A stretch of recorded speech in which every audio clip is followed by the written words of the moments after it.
incursion, this terrorism incursion?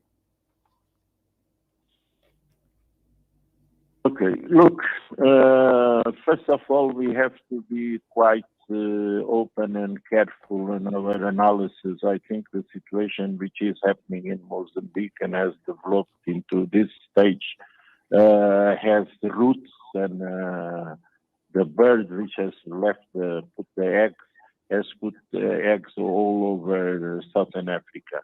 Neither Zimbabwe or South Africa or Namibia, Angola, Malawi are, how do you say, are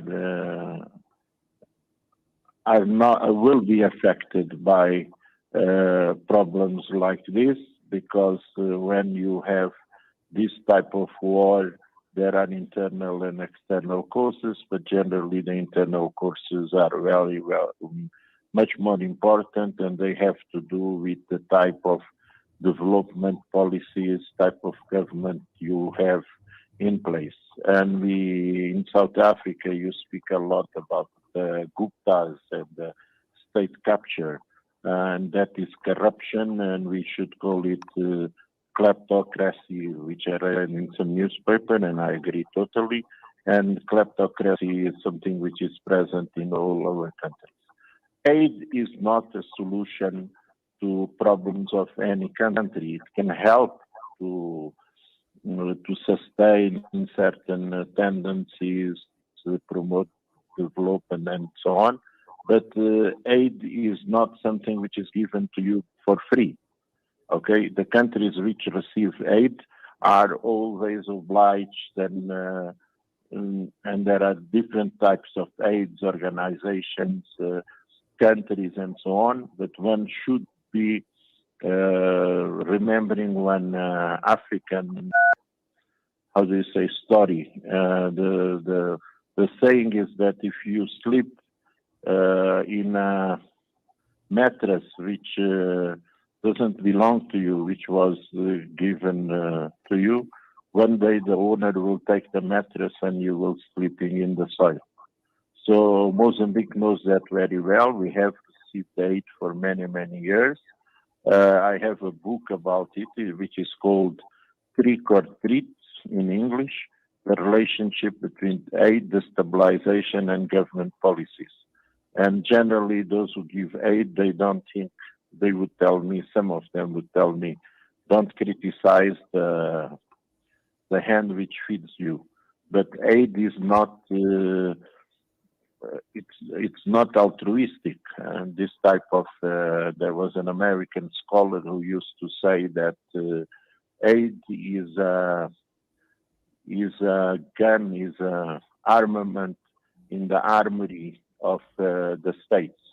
So aid is the policy of aid is very similar to military policy, to security, etc. So we have to look at the aids with very careful eyes.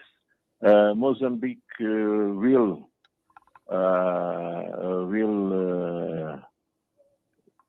find a Okay, solution. Professor, let me ask you this question. We have to talk to the others because they are, a lot of them are Mozambicans. And we all know that the armed option will not solve the problem. And these things are not solved by spraying dollar bills and rubles or euros on the field. Okay. Okay. All right. War, So let me this insurgency asks for more direct contact and discussion with the communities, the training of the army, the training of the police. Some of these things are being done.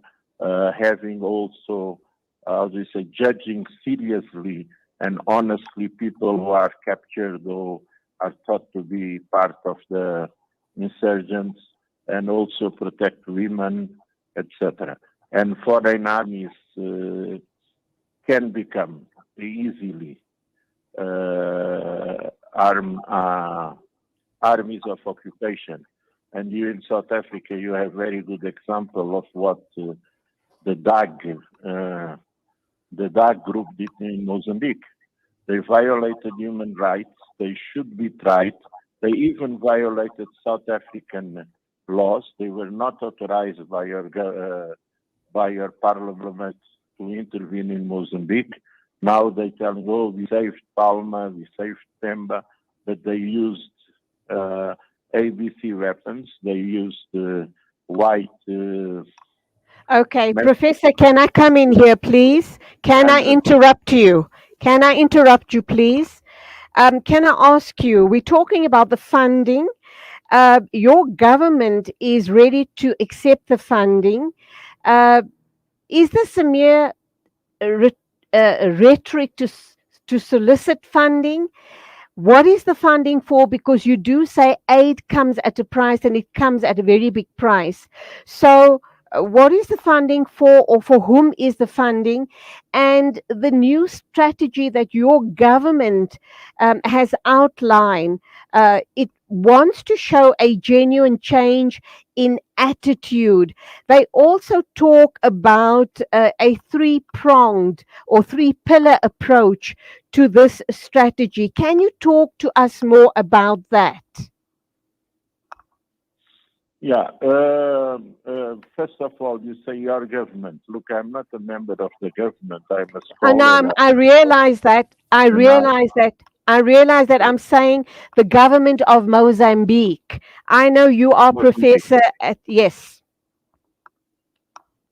What I'm saying is that the Mozambican government is asking for international help because we have had many difficulties with destruction caused by all these conflicts, international markets, the problem of COVID, etc. So that there is need for specific type of aid, and I think that many of these projects will be discussed and analyzed project by project, and positive and negative aspects will be seen.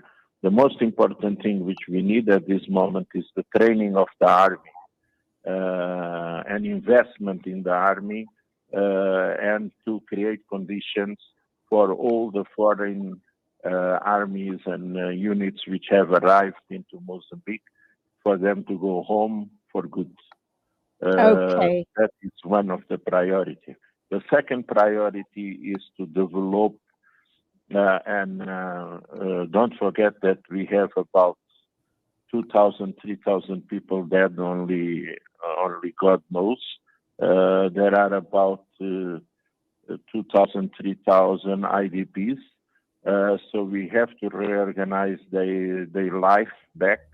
We have to invest in them, in education, etc. A South African group like the